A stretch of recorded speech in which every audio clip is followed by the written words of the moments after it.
Good morning, everybody. Welcome to the OG Goat Show. It's another one of them Cotton Field productions. So, hey, don't forget to like and subscribe. This morning, I want to thank all my fans. Thank y'all so much for everything y'all do. I really appreciate you guys. And I can't thank you enough, This morning,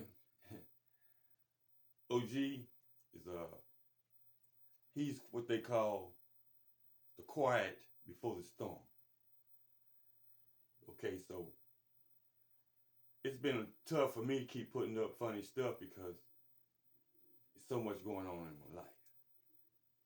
So what I got to do is eject myself from this situation, and because it's not where I want to be. I'm on a positive move, not nothing negative. And you got a lot of kids playing games. You got to take yourself away from it. So I'm the calm before the storm. Let me explain that to you. One day, we was out in the field working, me and my grandfather, farming. And all of a sudden, it came a big old cloud, man, and it was dark, and the wind was blowing. And we threw down everything. We headed to the shed, storm cellar. Everybody was running. All of a sudden, we got almost to the storm cellar, and it just stopped. Everything stopped. Now, all this crowd, the noise and thundering and all this stuff was going on. It just came to a stop. Halted.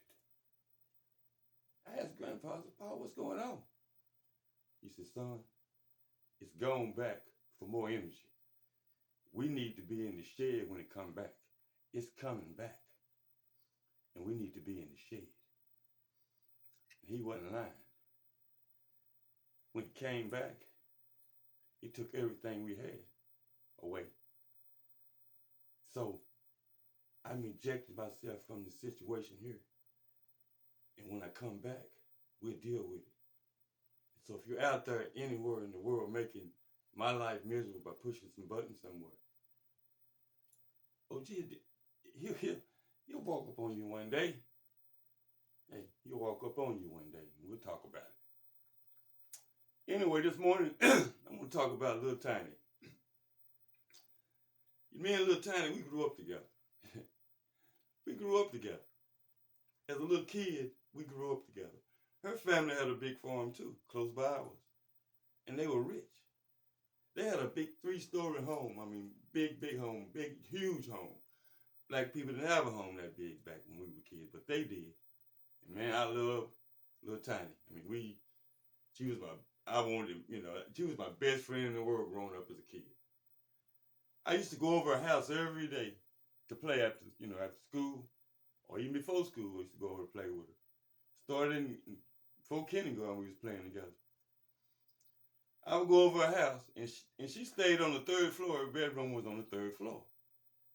And it had a rail going up the stairs, a round rail going up the stairs, all the way up the stairs to the 3rd floor.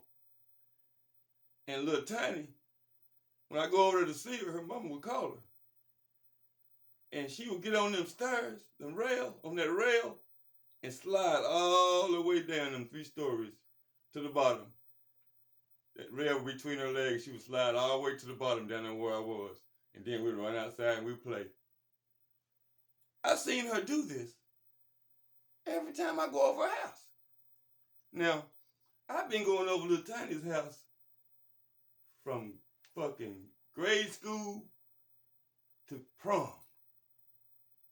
Lil Tiny, when she come out of her room, she's gonna use that rail to come down them stairs.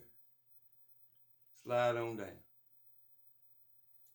After I got about 17 or 18, I'm trying to smash Lil Tiny. She ain't doing nothing. She ain't giving them nothing. So now, I'm just excited to see her come down that fucking rail, because that rail is beginning to form her vajayjay. And now, after coming off that rail from fucking 4 or 5 years old up until she's now 16, it's a sight to see what the rail has done for Little Tiny.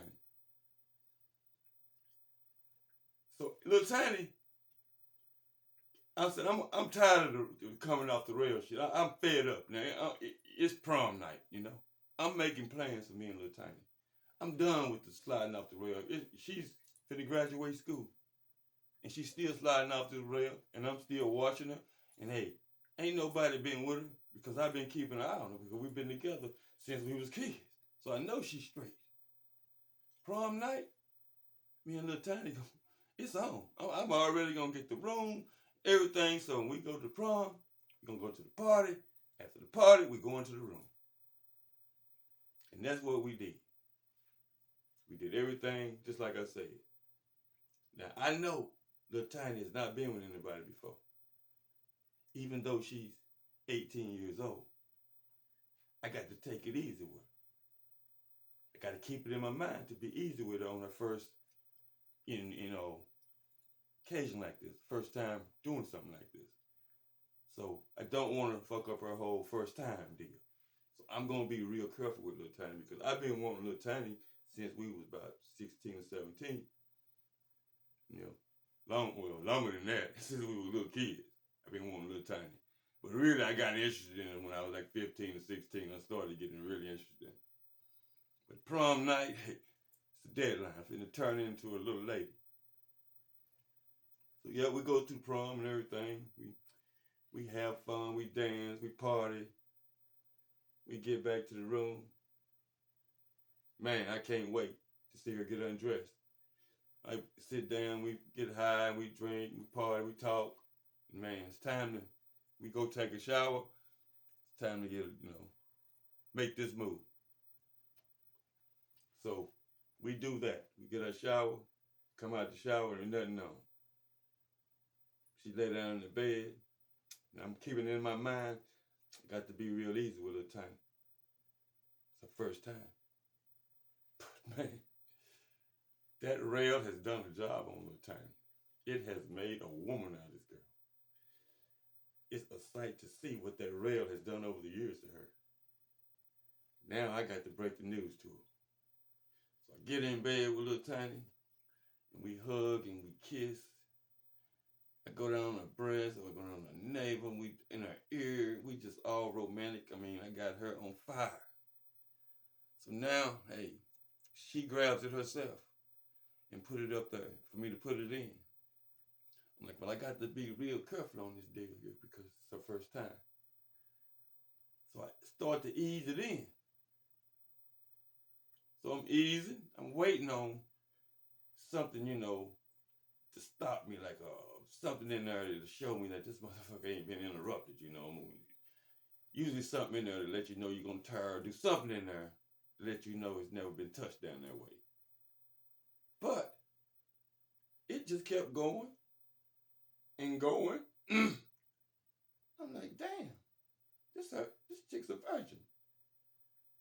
And it went all the way in, and for the first time in my life, my balls went in there with it. Now this chick closes up on my balls. Everything's inside of her, including my balls. I ain't never been through no situation like this with a virgin. I guess that rail over the years opened it up to the point to where this is what happened. That's my scenario. That's how I see it. Now she's fixing to get up here on top of me and ride me with my balls inside of her JJ. Oh my God, I told her, please release the balls at least. She wasn't listening. She flipped around and got up on top of me and started up and down on my balls. This girl was the first time she went ham on my damn balls. She beat them motherfuckers and beat them. I was in so much pain in my life, I couldn't do nothing. She beat them motherfuckers until when she got up and released that motherfucker, it was dead and the balls no longer hung. She destroyed me. So man, I didn't know what to fucking do. I got up, I couldn't even fucking walk. This chick has destroyed me. She said, "What's up with you? What kind of man are you? Where's your balls? What kind of guy are you? Where's your balls? You just destroyed them. That's where they are. Peace out."